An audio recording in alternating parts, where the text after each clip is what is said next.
Sejarah Desa Wisata Sidatapa di Bali. Sebagai salah satu desa Bali Aga yang ada di wilayah Kecamatan Banjar, Desa Sidatapa menyimpan berbagai tradisi dan budaya baik lisan dan tertulis yang sangat layak untuk dibedah. Dalam catatan sejarah, perjalanan suci Maha RSI Markandeya juga meninggalkan konsep Bali Taksu yang hingga kini dilestarikan oleh Krama Sidatapa. Sabah Desa Sidatapa, Iwayan Wiryasa, menceritakan, berdasarkan catatan sejarah yang ia terima dari pendahulunya, jika Desa Sidatapa didirikan tahun 785 Saka atau 863 Masehi. Saat itu, Pura Desa atau Pura Bel Agung sudah didirikan. Itu artinya sebelum Pura Desa dibangun wilayah Sidatapa sudah didiami oleh para pendahulu kami. Karena kan tidak mungkin baru ada pemukiman, langsung membangun pura, pasti bertahap, ujarnya. Sejarah panjang Desa Sidatapa sebut Wiryasa tak lepas dari kisah perjalanan suci Maha RSI Markandeya dengan ribuan pengikutnya.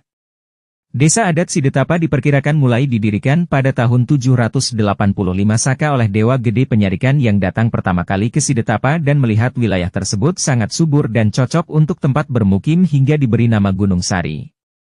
Beliau datang dengan beberapa pengikut dari daerah Batur, dari daerah Dauh Toro Ireng, Taru Ireng, dan daerah Jawa pengikut RSI Markandeya. Kelompok masyarakat ini disebut masyarakat Bali Aga atau masyarakat Bali asli. Penyebutan ini berdasarkan sejarah asal-usul masyarakatnya yang disebut sebagai pengikut RSI Markandeya yang menetap di Pulau Bali. Dari cerita rakyat yang hidup di kalangan masyarakat Desa Adat Sidatapa, bahwa pada awalnya Desa Sidatapa bernama Desa Alas Gunung Sari.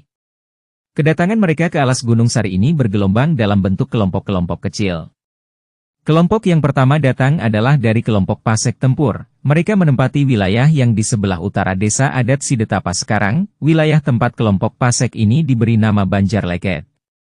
Menyusul kelompok kedua yang menamakan dirinya kelompok Batur, tinggal di wilayah sebelah timur Desa Adat Sidatapa. Daerah ini kemudian diberi nama Banjar Sengkarung. Gelombang terakhir datanglah kelompok yang menyebut dirinya kelompok Patih. Kelompok terakhir ini menempati wilayah di tengah-tengah, yang disebut dengan nama Banjar Tegal Mendung atau Kunyit.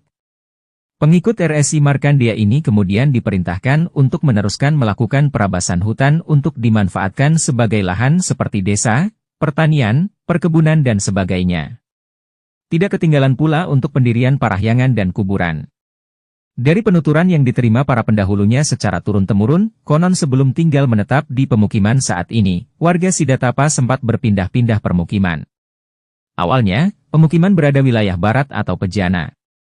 Lambat laun karena ada musibah, akhirnya penduduk berpindah ke wilayah timur. Tak berlangsung lama, permukiman kembali bergeser ke wilayah selatan yang biasa disebut wilayah Kunyit.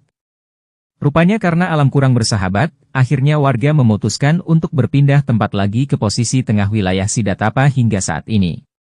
Dari periodisasi sejarah Bali peradaban Desa Sidatapa masuk dalam periodisasi di Bali kuno dari kisaran tahun 722 Masehi sampai 1343 Masehi.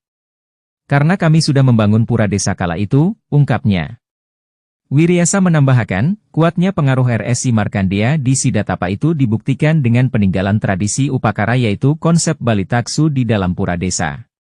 Bali Taksu itu artinya Banten yang tidak menggunakan tamas, reringgitan, daksina. Sarana upakara seperti buah-buahan itu dipersembahkan dengan alas menggunakan daun pisang. Jadi sangat sederhana dan sampai sekarang kami menerapkannya setiap ada upacara di pura desa, bebernya. Terkait sistem kepercayaan, Wiryasa menyebut jika warga Sidatapa menyebut Tuhan dengan sebutan Ida Panembahan.